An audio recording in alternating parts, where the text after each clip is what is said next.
All right, welcome everyone. And our author today is Tina Meeks. How are you doing, Tina? I'm good. Hope you Good. are. Can you tell us a little bit about yourself and your journey as an author? Oh, well, I'm new as an author. Journey has been of course, everybody's got a story, and I'm glad this is going to be the book I'll be able to share my first story. All right. So what inspired you to write your story and revitalize for the soul? And was there any defining moment or event that sparked the idea? Ooh, those are good questions. I've always wanted to tell my story, just never have been very good at articulating the story. And with meeting you and meeting the others that are involved in the book, what better place to put my first story than with some amazing writers?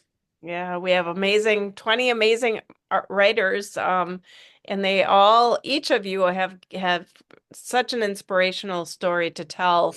What is your central theme or message of your chapter, and why is it important to you? It's actually the defining moment that transitioned my whole future from when I was 9 years old and just grew into understanding the world and what it is and seeing it for what you don't necessarily see, but having faith in what isn't present. Yeah, so how did you develop the characters or the storyline, and did any part of the chapter surprise you as you wrote it? Well, it's a true story. There's many witnesses that have witnessed the meeting of what we call Brother Bill, who was a gentleman in the church. And he was just such a huge impact on my life and my future, and even the my friends that we grew up with in the neighborhood. Um, just reminiscing about those moments was really nice to see the story, and then the reread it really bring hits home because it was at a very pivotal point in my life that really took me from a very dark place at 9 years old. Yeah, it's crazy. A dark place at 9 years old. I mean, a lot of kids can't say they were in a dark place at 9 years old. So that's pretty, pretty deep, right? I mean, that's a tough spot to be in at such a young age. And I don't want you to get too into the details and because I want people to read the story. So I know we could talk on and on about some of this, but is there a particular scene or chapter in scene in the story that's especially meaningful to you and why? The most impactful part is understanding what Earth School is about. That's the biggest thing I think that a lot of people nowadays understand as we're adults. But when you're that young, you don't understand. You relate it more towards the elementary level schooling that you're in, not realizing it's a much bigger impact and that you could ever imagine being in once you grow up. Yeah. So, what challenges did you face during your writing process and how did you overcome them? And I know this is a big question for you, so I want you to dive deep into this answer and give the audience a feel for this because there's a lot of authors out there that want to or want to be authors that and so I'd love you to share this one. The hardest part is getting into it without getting telling your story in the way that can be impactful to the audience and not necessarily for you. I have a very hard time articulating um, what I want to say on paper, sometimes even verbally.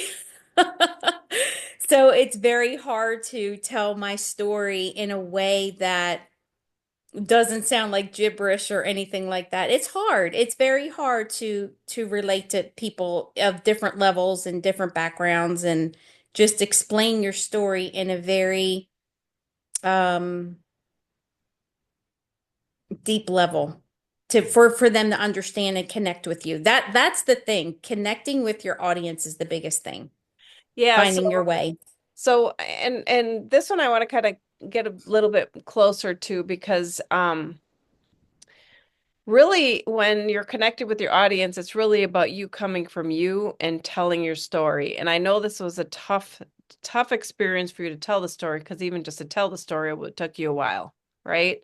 So the challenges that you faced during your writing process, just kind of that emotional thing that you actually had to go through. Because that's what we do. We actually are transforming and we're getting to know ourselves through our writing, right? Very true. Very, very true. It is, it's been a very emotional roller coaster for me, telling just not just one story, but multiple stories to get that out there and feel that vulnerable. It's hard because you're trying to heal while you're telling your story. And then what happens is the memories of those moments and the sensations and the feelings and the emotions of what you felt at that time really come to surface. And it's overwhelming. It's very overwhelming.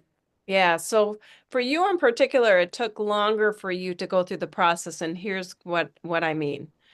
You would write the story, but then you would have to, because all those emotions came up for you, which were very traumatic, right? At 9 years, no, like I said, no, not many people can say at 9 they're in a dark place, which is where you were. I mean, many of us go through something and then later we go through a dark place. And being 9, you actually are very vulnerable and precious, as your precious diamond in the rough. And as you were writing, you in particular did not work with me much. You did it, and I knew your process, and there was a reason why. Everyone else came along for the ride, but for you, it was at your own time because you had to put it on paper. Even putting it on paper was a process. And then getting it on paper and then stepping away. And you actually had to go through therapy in a way, right? For several weeks Yes. and then come back to it. Oh. Right. Yeah. And that's just one story. Yeah. Yeah, it's very, very tough because it can put you in a place of, discomfort, a lot of discomfort. And it brings up a lot of emotion too. And you're it's like you're trying to live in the present, but then those past that hard, that trauma revisits. And then I tried to focus on the positive side of what Brother Bill brought for me. Mm. And that's what got me through it. That's awesome. I like how you did that because I think we have to, I always call it put boundaries around things, to help us be able to get through the chaotic times, that anxious times. I always say it like I'm living in a shitstorm. I'm telling you. And I put boundaries around myself, right? I put like myself in a box in a time capsule, and I'm going through the shitstorm, and the time capsule is keeping me safe. That's the boundaries, right? Yeah. Yeah. That's about right. That's about how you feel too. It's like you can't focus on all the stories because as you remember, Kim work talking to me a lot about the stories. The more I talked about one story, it led me into another and led me into another. And before I knew it, and it took me weeks, if not a couple months, to come out of that. And that is a very tough place to be. Yeah, so because you wrote, it was really you telling the story is how you wrote it to begin with, which was you sharing it with me. But then it was months before you actually sat down and took that story because you had to go through therapy again. What different Yeah. therapy processes, whatever that is. Um, and I know that your story is going to be such an inspiration for everyone to read because it is like an unreal story, like a story where, and many of your stories are that aren't in the book, which there's opportunity in the future for that. But for this one, it's almost like unbelievable. Like it's almost like a fiction. People would think is that real? You know? That is true, but I have witnesses, and many of my stories, I have backup news articles, and sadly, but yes, Well, that's well, and I know that it is true, but where I'm getting at is it's because the normalcy in other people's lives, right? They didn't have those traumas. So then they can't just believe it. Like, our society is shifting into that now where it's like this stuff is happening that when I was a kid, I would never even think that this would be happening right now, right? So it's that same thing where, you have this story that is going to be, I tell you, everyone needs to read this story. And you will see why, that the writing process for you, Tina, was harder because it is that, touching your soul in a way that, and it's a healing thing, right? I am assuming your that process of writing, I don't know how long it took you here during, I'm not thinking of timing, but it's that process of writing this one story was almost like you actually healed in a way, in some senses. Oh yeah, it's definitely, phew, yeah, decades. I mean, even my mom, talking to my mom about it now, my mom's in the end stage of her of her life here on earth, and talking to her about these stories and trying to heal and for her to understand what mindset I was in from her trauma and my trauma, and us trying to connect and release and have therapy is even beyond the story. I can't even begin. Yeah, Yeah, it's tough. It's very, very tough. yeah. So let's turn to your perspective around your creative process. How do you approach a creative process? Is it creating something for you? And do you have any routines or rituals that help you create? That being, speaking your story, writing your story, whatever it may be. It takes I'm such a numbers driven person, so being creative, writing is again is tough. Articulating the words and a lot of it, I guess, is because of the attached trauma.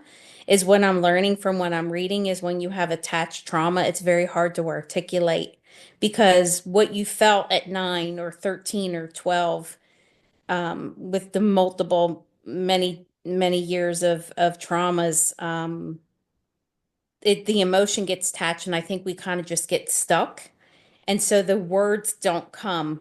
And I think it's just a constant. It's like when you're dealing with an engine that's doesn't have lubrication, and it just keeps locking and locking no matter how much you try. So it's a lot of process. It's a lot, and sometimes I have to do it in a moment where it just flows out of me in an unplanned moment. That's the way I usually can tell my story.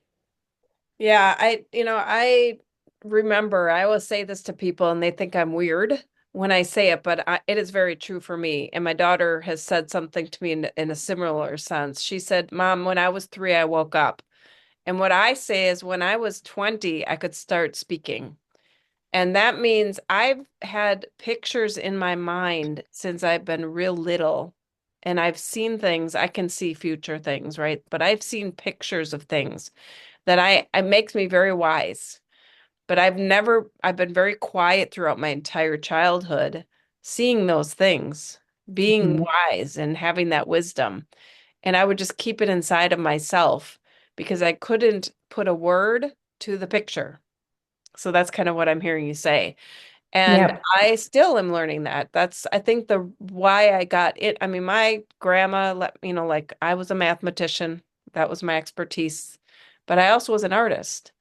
And I would take English, but I would write and show my grandma because I wasn't like the teachers didn't see me as being the English person because I think they box you into something. So I was boxed into a natural mathematician. I could just, when the Mm. teacher would teach, I would do, and my friend would pull me in the back of she was right behind me, and she'd say, how do you know how to do that? I don't know. I just would do it, right? It's the same. Yeah, that's interesting. Yeah, and yours, I know you saw pictures. I feel Mhm. mine's emotion. I Yeah. can feel the energies and the emotions, and that took me a long time to understand that, hey, that wasn't me feeling like that, but You're like an empath, I'm assuming.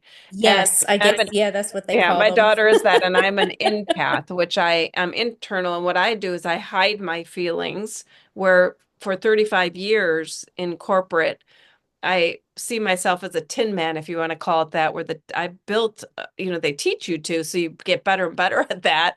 And after I got out of industry and started doing this whole, all the things I'm doing today, it's been peeling the onion off my heart because I don't, like, I have no, it's like, you've been in situations where it's like there's no feeling and it's like, it's just what it is, and it's like, I just walk away from it. There's no nothing in it because I've learned to not have that. But I am so heart driven that I've protected my heart. And that's where the writing, when we talk about creative writing, it's about being able to associate your feeling, which I've taught my daughter for years about how are you feeling today, because she would have fits when she was one and she couldn't articulate the feeling. So then I'd have to show Mm. pictures because that's all she knew at the time of this saying, is this how you feel? And then she would move things around to the different names of feelings so that she could start articulating Ah. feelings with how she was truly feeling, like her anger or frustration, because she couldn't put words to it. So Ah. it's a whole connection thing. Even today, she's 36. I think she just turned 37 now, but around that age. And she was talking to me about this one word, and it was really a word that was so close to it, but it wasn't the right word. So then I had to explain the difference between those words. And that's what it is. We're always learning these words that actually humans created. We're just recreating, trying to make sure that we're aligning and connecting, right? So that's what writing is. I mean, we're getting way kind of deep into this, but it is truly what writing is. And I do think that you got a lot out of this. And I think everyone that's going to read this is going to, the Kindle's out there. It'll be 99 cents just for a short time. So it gives you the ability to download the Kindle pre-release and be able to read it and give us a review so that more people can get value out of these stories because they are so impactful. That's why we're impacting, Revitalize Impact. And it'll be on our channel, Revitalize Impact TV. But is there a final message, Tina, that you'd like to share with our readers that are going to read our chapters and the audience today? I would just say grab the tissues, have some laughter, and just know that we all have a story and we all could connect. And the whole reason that I wanted to put a chapter in the book is you're not alone. We're all here. We're all here to help you. And we just we just want to help the world. Just help the world be a better place and understand. Don't be 9 years old and feel it's over. There is a bigger world out there. Yeah, there is a bigger There's a world. lot of brother Bills. There's all kinds of helpers that are here to help each other because we're all connected. And I really appreciate you, Tina, for being a part of the book and also for sharing a little bit more about who you are and your soul today. So thank you so Thank much, you. Tina. Thank you, Kim. Appreciate